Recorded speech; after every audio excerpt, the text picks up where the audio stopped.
সুপ্রিয় দর্শক, বাংলাদেশ টেলিভিশনের নিয়মিত আয়োজন ফ্যাসিবাদের দিনলিপি অনুষ্ঠানে আপনাদের সবাইকে স্বাগত জানাচ্ছি। আপনাদের সঙ্গে আছে আমি সাঈদ খান। আলোচনার জন্য আমার সঙ্গে আছেন দুজন অতিথি।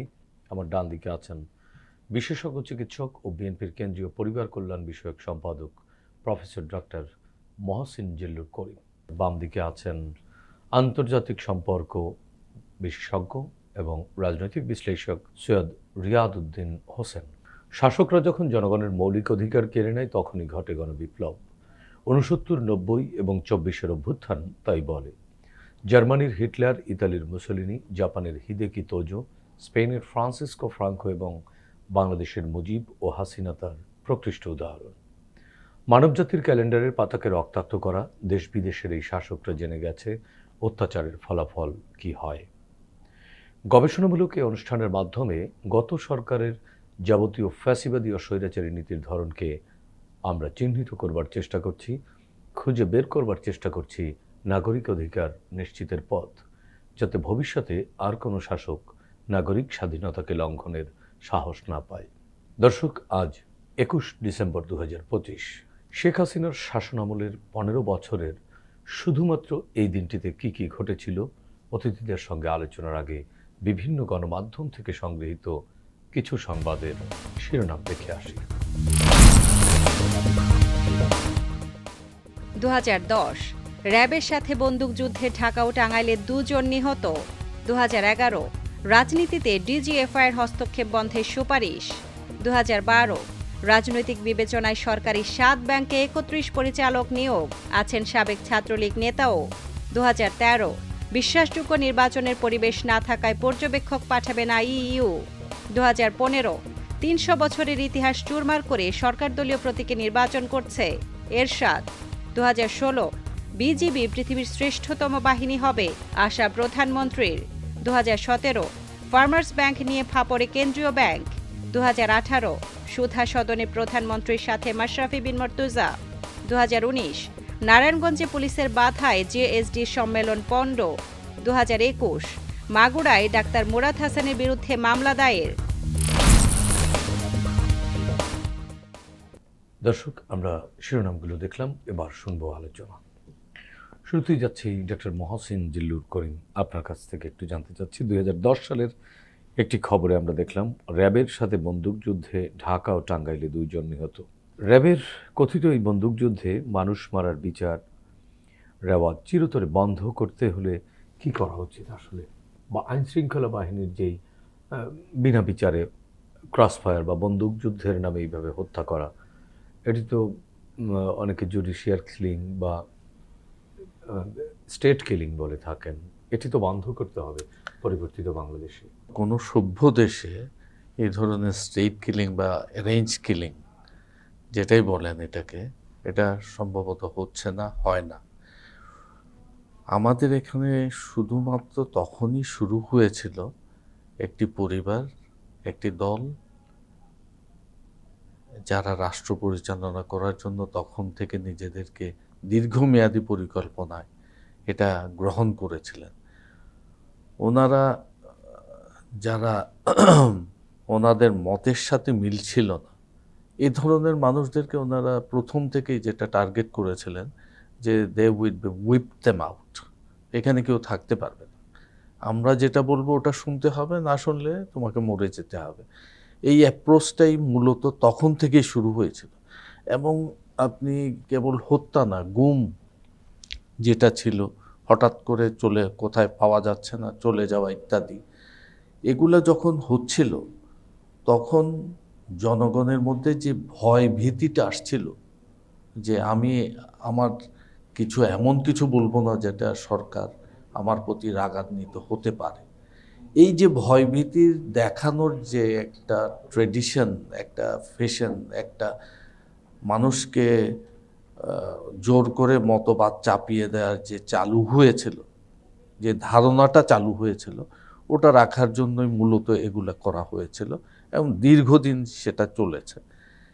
একটা আমরা সভ্যতা থেকে কত দূরে আছি জানি না, কিন্তু একটা সভ্য দেশে একজন সরকার নিজের মানুষদেরকে মেরে ফেলবে, তার সাথে কথাই মিলছে না বলে এটা কখনো গ্রহণযোগ্য হতে পারে না। এটা যিনি যত বড় সরকারি হোক না, যত শক্তিশালী সরকারি হোক না কেন, এ ধরনের যে চিন্তাধারা এটা বাস্তবে বা বাস্তবায়িত করা এটা কখনোই কোনো কালেই কারো কাছে গ্রহণযোগ্য হতে পারে না। আমাদেরকে সেই ব্যবস্থা থেকে ৩৬শে জুলাইয়ের পরে এগুলো আমরা আর চিন্তা করতেও দিতে পারি না, চিন্তাও করতে দিতে পারি না। বাস্তবায়ন তো দূরে থাক, চিন্তাও করতে দিতে পারবো না।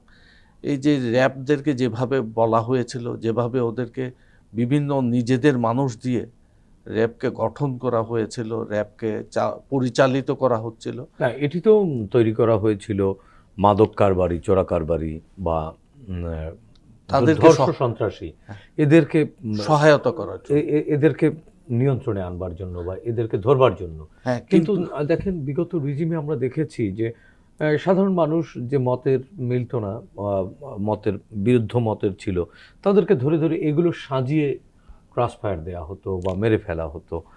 এই যে মনে করেন এক ধরনের পলিটিক্যাল উইপন হিসেবে ব্যবহার করা, যে সাজানো, অপরাধী সাজানো, এটিও তো রাষ্ট্রের এক ধরনের নৈতিকতার স্খলন। কি বলেন আপনি? হ্যাঁ, অবশ্যই। এই যে কারণ যেটা আপনি বললেন, র্যাব যে কারণে গঠন করা হয়েছিল, সেটি তো নিঃসন্দেহে একটি ভালো কাজ, ভালো উদ্যোগ ছিল, কিন্তু সেটাকে ওরা নিজেদের কাজের জন্যই ব্যবহার করেছে। ওটা থেকে অনেক দূরে সরে গিয়ে যে নিজেদের মতবাদ, নিজেদের প্রাধান্য সৃষ্টি করার জন্য ওরা যতভাবেই পেরেছে এটা মানুষের উপর চাপিয়ে দিতে চেষ্টা করেছে। এই জন্য বিরুদ্ধ মতবাদ যাদেরই ছিল তাদেরকে এটা তুলে আনা হয়েছে।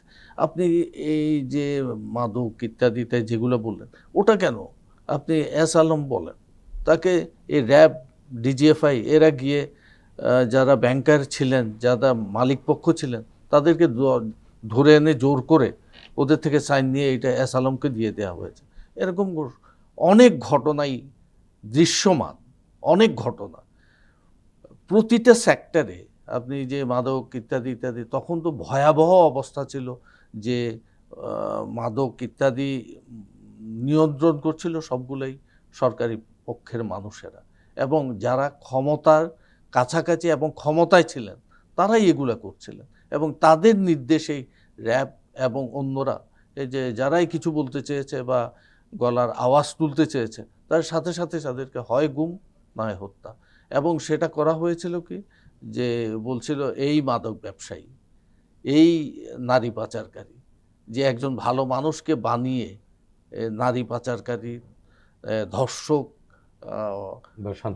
সন্ত্রাসী ইত্যাদি বলে ওকে ধরে আনলো, ধরে এনে এবং বলল যে প্রতিবারই একই কথা হয়েছে, আমরা কিছু করতে চাইনি, আমরা ওকে বললাম তুমি চলে যাও, কিন্তু সে পালিয়ে যাচ্ছিল,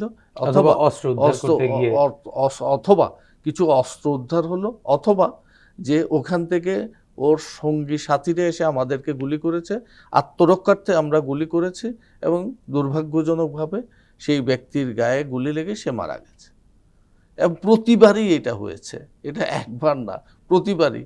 এবং সেটার বিশ্বাসযোগ্যতা এমন নিচু পর্যায়ে পৌঁছে গেছিল যে মানুষ ওটা বোধহয়, আমার মনে হয় যে শুনতেও চাইতো না, মানুষ বুঝে ফেলেছে যে এগুলো। কিন্তু এখান থেকে বেরিয়ে আসবার জন্য আসলে আমাদের করণীয় কি, রাষ্ট্রের কি করা উচিত? এখন সম্পূর্ণভাবে এই র্যাবকে যারা কন্ট্রোল করেছিল তাদের নিয়ন্ত্রণ থেকে র্যাবকে সম্পূর্ণভাবে রাষ্ট্রীয় কাজে যারা এই ব্যাপারে বিশেষজ্ঞ আছে ওদেরকে দিয়ে এটা পরিচালিত করতে হবে, এবং রাষ্ট্রের মধ্যে যারাই ক্ষমতায় আসুক, যারাই ক্ষমতায় থাকুক, চিরস্থায়ী ক্ষমতার বন্দোবস্ত আমাকে করতে হবে, এই ধারণা থেকে সম্পূর্ণভাবে সরে যেতে হবে। এটা না হলে যারাই আসুন তারাই বলবে আমাকে থাকতে হবে, সুতরাং আমার মতো করে এটা আবার চালু করতে হবে। তাহলে এটা থেকে আমাদের বেরিয়ে আসার কোনো সুযোগই থাকবে না। সুতরাং যেইভাবেই আসুক, বর্তমান অন্তর্বর্তীকালীন একটি সরকার আছে, ওনাদের উচিত আমার মনে হয়, এবং সামনে নির্বাচন, এই নির্বাচনের মাধ্যমে তো আমরা গণতন্ত্রের উত্তরণ ঘটবে, আমাদের যেই উত্তরণ ঘটবে, কিন্তু যেই সরকার গঠন করুক না কেন, যদি কোনো কারণে তারা একটু বিপুল পরিমাণে বিজয়ী হয়ে যায়, তাদের মাথায় সেই আবার একই ধারণা আসবে, জনগণ আমাকে চায় এবং চিরতরে আমাকেই থাকতে হবে। পরোক্ষভাবে আমি জনগণের মালিক এবং জনগণ আমাকে চেয়েছে বলে ওরা ভোট দিয়েছে এবং আমাকে সারা জীবন থাকতে হবে। আমাকে সারা জীবন থাকতে হলে টুলস যেগুলো আছে, যেসব এই ধরনের র্যাব, ডিজিএফআই, পুলিশ ইত্যাদি ইত্যাদি যারা আছে, সবগুলোকে আমাকেই মূলত কন্ট্রোল করতে হবে এবং আমার মতাদর্শের মতো ওদেরকে চলতে হবে। আমি যাই বলবো সেটাই একমাত্র সত্যি, এর বাইরে কোনো সত্যি থাকতে পারে না। এই ধারণা থেকে আমাদেরকে বেরিয়ে আসতেই হবে এবং এটা রাজনৈতিক দলগুলোর এই সিদ্ধান্ত। হ্যাঁ, এই সিদ্ধান্ত নিতেই হবে। কিন্তু আমাদের দুর্ভাগ্য যে রাজনৈতিক দলগুলো যখনই ক্ষমতায় যাচ্ছে তখন যদি একটু বেশি পরিমাণে তাদের সিট বা ইত্যাদি পাওয়া যায়, জনগণের রায় যদি তাদের পক্ষে একটু বেশি করে যায়, তখনই তাদের মাথায় ওইটা চেপে যায় যে আমাকে জনগণ চায় এবং চিরস্থায়ীভাবে চায়। সৈয়দ রিয়াদ, একই বিষয় আপনার কাছ থেকে জানতে চাই। আমরা দেখেছি এইসব হত্যাকাণ্ডের পরে একটি সাধারণ ডায়েরি হয়েছে এবং যে মরেছে, যাকে বন্দুকযুদ্ধে যিনি নিহত হয়েছেন তার বিরুদ্ধেই তিনি দুর্ধর্ষ সন্ত্রাসী অথবা দুর্ধর্ষ মাদক কারবারি, এভাবে দেখিয়ে একটি সাধারণ ডায়েরি করা হয়েছে। এবং মহসিন ভাই যেটি বলছিলেন যে এগুলো মানুষ বিশ্বাস করতো না, যেহেতু মানুষ ওইগুলো বিশ্বাস করতো না, তাহলে এই যে মিথ্যা গল্প সাজিয়ে মানুষ হত্যা করা, এগুলো একদিকে যেমনি তদন্ত করার দরকার এবং আসলে প্রকৃত অর্থে কী ঘটেছিল সেটি জানারও অধিকার সাধারণ মানুষ রাখে। যে পরিবারগুলোর সদস্যদেরকে এভাবে হত্যা করা হয়েছে সেই পরিবারগুলোও তো জানবার অধিকার রাখে। এবং এই যে বিগত দিনের ইতিহাস, এই ইতিহাস থেকে আমাদেরকে তো শিক্ষা নিয়ে, রাজনৈতিক দল, রাষ্ট্রকে শিক্ষা নিয়ে ভবিষ্যতের যে গণতন্ত্রের সুস্বপ্ন আমরা দেখছি, সেই স্বপ্ন পূরণের পথে এগোনো অনেক বেশি জরুরি। কিন্তু এই মুহূর্তে দেখেন ত্রয়োদশ জাতীয় সংসদ নির্বাচন চলছে, আইনশৃঙ্খলা বাহিনী, সেই র্যাব, সেই পুলিশ, সব বাহিনী রয়ে গেছে। তারপরেও দেখেন ওসমান হাদির মতো একটা তাজা প্রাণ, হ্যাঁ, তাকে হত্যার উদ্দেশ্যে গুলি করলো। এই রাষ্ট্র এখনো পর্যন্ত তাকে মানে চিহ্নিত করতে পারলো না, নিশ্চিত করতে পারলো না বা ধরতেও পারলো না। শোনা যাচ্ছে সে দেশের বাইরে পালিয়ে গেছে।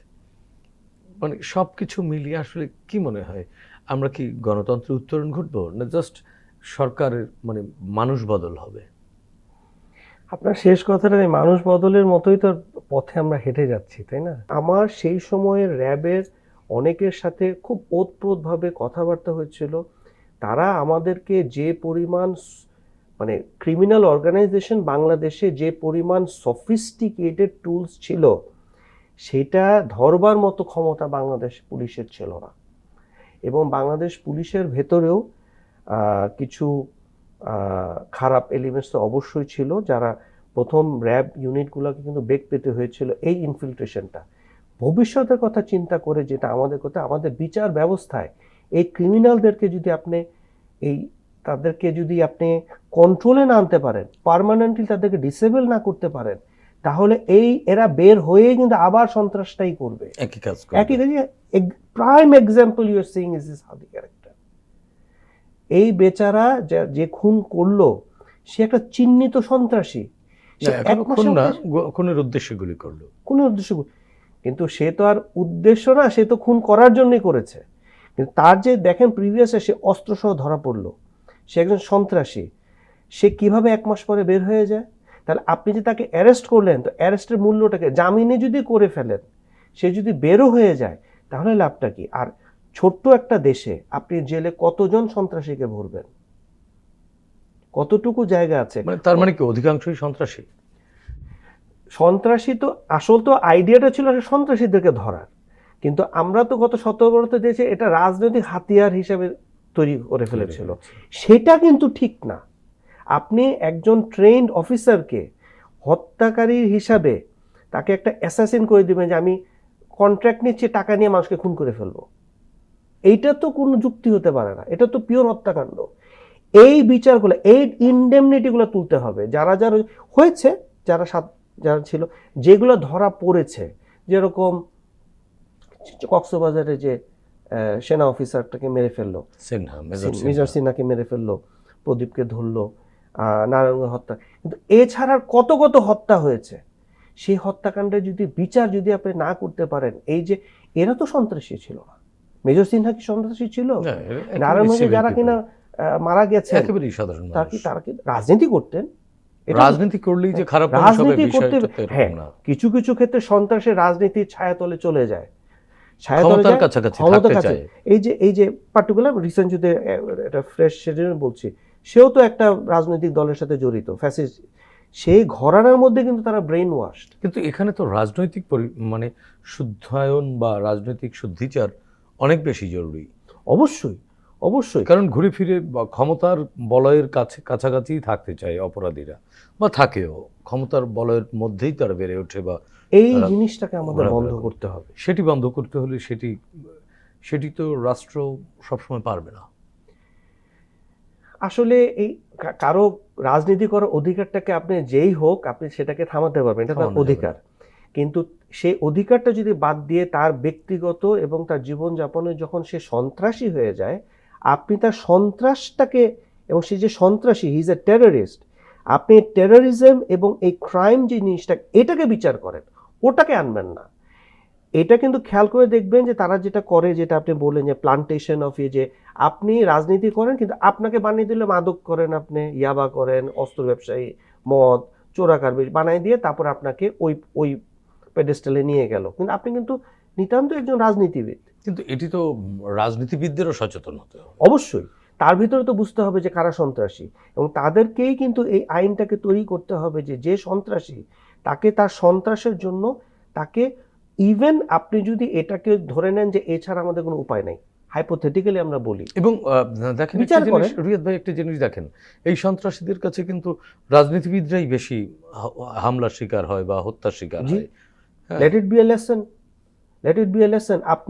আপনি একজন সন্ত্রাসী, আপনি একজন বাঘ পালেন, আপনি একটা বাঘ পালেন এবং আশা করেন যে বাঘ আপনার কাছে বিড়ালের মতো মিউ মিউ করবে, আপনার কাছে আদর করবে, হ্যাঁ, আপনার গালে এসে আদর করে দিবে, সে তো আপনার গলার মধ্যে কামড় দিতে পারে, পারে না?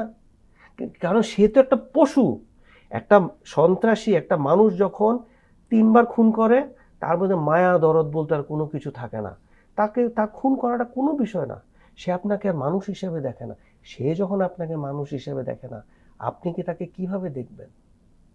সে তো বিড়াল নেই, সে বাঘ হয়ে গেছে, সে যে কোনো সময় কামড় দেবে। আপনি যদি নিজে সাবধান না হন, সন্ত্রাসীকে আপনার পাশে রাখেন, you will get killed yourself. Benazir ভুট্টোকে দেখেন যেভাবে হত্যা করা হলো। এই জিনিসগুলো আমাদেরকে না, রাজনীতিবিদদের কিন্তু মানে শুদ্ধায়ন যেটাকে আমরা যেটা বলি বাংলায় আর কি, এই জিনিসটা যদি আমরা না করতে পারি, কালকে দেখবেন যে সে আজকে আপনি মনে করছেন যে আমার ওকে দরকার কারণ আমার প্রোটেকশনের জন্য, আমার প্রোটেকশনের জন্য ওকে দরকার, তো আপনার প্রোটেকশনের জন্য তো সে যে আপনার বিরুদ্ধে যাবে না, সে একটা থ্রেট। মানে প্রোটেকশনের জন্য যাকে রাখলাম আসলে আলটিমেটলি একটি থ্রেট এনে রাখলাম। That is the most easiest way. আমি যদি আপনাকে ধরতে চাই, আপনার বিরুদ্ধে আপনার যে শত্রু, আপনি আরেকজনকে ভাড়া নিয়ে করার আগে তার কাছে তো মনে হবে আরে পাশেই তো বসে আছে, হি ক্যান বি বট, এ 10 টাকা চাবে, ওকে 1 লাখ টাকা দিব, কত চাও, তোমাকে কাজটা করতে হবে। জি রিয়াদ ভাই, আরেকটি বিষয় আপনার কাছে একটু শুনতে চাই। 2012 সালের খবর, রাজনৈতিক বিবেচনায় সরকারি 7 ব্যাংকে 31 পরিচালক নিয়োগ, আছেন সাবেক ছাত্রলীগ নেতারাও। বাংলাদেশ ব্যাংকের রিজার্ভ চুরির ঘটনা আমরা জানি, কিন্তু প্রযুক্তির এই যুগে যেমন চুরির সুযোগ অবারিত, ধরবারও তেমনি অভিনব পদ্ধতি বা সুযোগ রয়েছে। আমরা সেটি ধরতে পারছি না, ধরছি না বা ধরিনি। চেষ্টা করলে কি না উদ্ধার হয়, তাই না? যে এরকম ধরেন মানে এই রাজনৈতিক নিয়োগগুলোর কারণেই কি এই প্রবলেমগুলো হয় কিনা? আপনি যদি এই যে বোর্ড যেটা যে বললেন, এরা কিন্তু আসলে জড়িত না, এদের মূলত হচ্ছে আসলে ব্যাংক লুট করা। আমরা দুটো জিনিস একটু আলাদা করে ফেলি। লুট 2 প্রকারের হয়, একটা হচ্ছে জোট চুরি করে, যেটা এরা করেছে, বিভিন্ন জায়গায় লোন টোন দিয়ে টাকা পয়সাকে, হলমার্ক মনে আছে না, হলমার্কের তানভীর সাহেব তখন মারা গেলেন, সে কি রাজনৈতিকভাবে এরা ঘুষ টুস নিয়ে লোন পাস করে ব্যাংকগুলোকে দেউলিয়া করে, এটা এক ধরনের লুট। আর রিজার্ভ চুরিটা ছিল আরও সফিস্টিকেটেড ছিল, যেটাতে হয়তো বাংলাদেশ ব্যাংকে কেউ জড়িত ছিল, এবং বিদেশের আন্তর্জাতিক মহলে যে মানে হাই লেভেলের যে ক্রিমিনাল অর্গানাইজেশন থাকে, মাফিয়া চক্র থাকে, তারা এটার সাথে জড়িত। কিন্তু ইভেনচুয়ালি দুটোই লুট করা, দুই ভাবে। একটা শীতকাটা চোর, আরেকটা হচ্ছে জোচ্চুরি চোর, দুটোই চোর। দিনের শেষে ব্যাংকগুলো লুট হলো। আমাদের দেশে আমার আপনার যে অর্থটা ব্যাংকে আমরা বিশ্বাস করি তো আমরা রাখি, আমার অর্থ আপনার অর্থ নেই, তারা নিয়ে চলে গেল। কি রাজনৈতিক বিবেচনায় ছাত্রলীগ করে, যে কোনো রাজনৈতিক দল করে, তাদের যে জ্ঞান বুদ্ধি নেই এটা তো আমরা বলতে পারি না, কিন্তু শুধু এই বিবেচনায় একজন সোশিওলজি প্রফেসর একটা ব্যাংকিং সম্বন্ধে কি বুঝবে, এই উত্তরটা আমাকে বলেন। সে যখন যাবে সে কি বিবেচনায় এই লোনগুলা গ্রান্ট করবে, তাই না? ব্যাংকের বোর্ডের যে পর্যালোচনায় বসানোর তো এক ধরনের মানদণ্ড থাকতে হবে। হ্যাঁ, তো সেখানে আপনি যে যার মতো করে ঢুকে দিয়ে ব্যাংক লুটপাট করে সবাই হরিলুট, মানে এই আমাদের গত 15 বছর আসলে এমন একটা দুর্ভাগ্যের ভিতরে আমরা গিয়েছি, সেটা হচ্ছে যে রাজনীতি মানে রাজনীতি না, এটা পূজা করো, হ্যাঁ, একটা দেবতা তৈরি করো, দেবতা তো আছেই ওদের, সেই দেবতা পূজা করে এতে যতটুকু আবারও কেউ দেবতা হয়ে না ওঠে সেদিকে আমাদের খেয়াল রাখতে হবে অবশ্যই। মহসিন ভাই, একই বিষয়ে ব্যাংকিং সেক্টর, এই একই প্রশ্ন আপনার কাছেও। আপনার যদি ইন্টেনশনই খারাপ থাকে, if you very thoughtfully intended to do something, no one can stop you. এটা কোনোভাবেই সম্ভব না। যারা ক্ষমতায় ছিলেন তাদের তো সৎ উদ্দেশ্যই ছিল না, বা ক্ষমতাটাই তো সৎভাবে নেননি। সুতরাং তারা যেভাবে এসেছেন তাদের মধ্যে যেই পরিকল্পনা ছিল, ওনারা এসেছেন, ক্ষমতাকে নিয়েছেন এবং ওনাদের মানুষ দিয়ে সেই পরিকল্পনা বাস্তবায়িত করেছেন। শুধু এইখানে আপনি উনি যেটা বলছিলেন যে এটা ভালো মানুষ হতে পারে, ওইটা সোশিওলজির, উনি কেন পারবেন না ইত্যাদি, কিন্তু ওখানে তো ওটা মোটেই মুখ্য উদ্দেশ্য ছিল না। The main purpose was to serve them. যারা ক্ষমতায় ছিলেন তাদেরকে কারা সার্ভ করতে পারছে, that was the basic thing.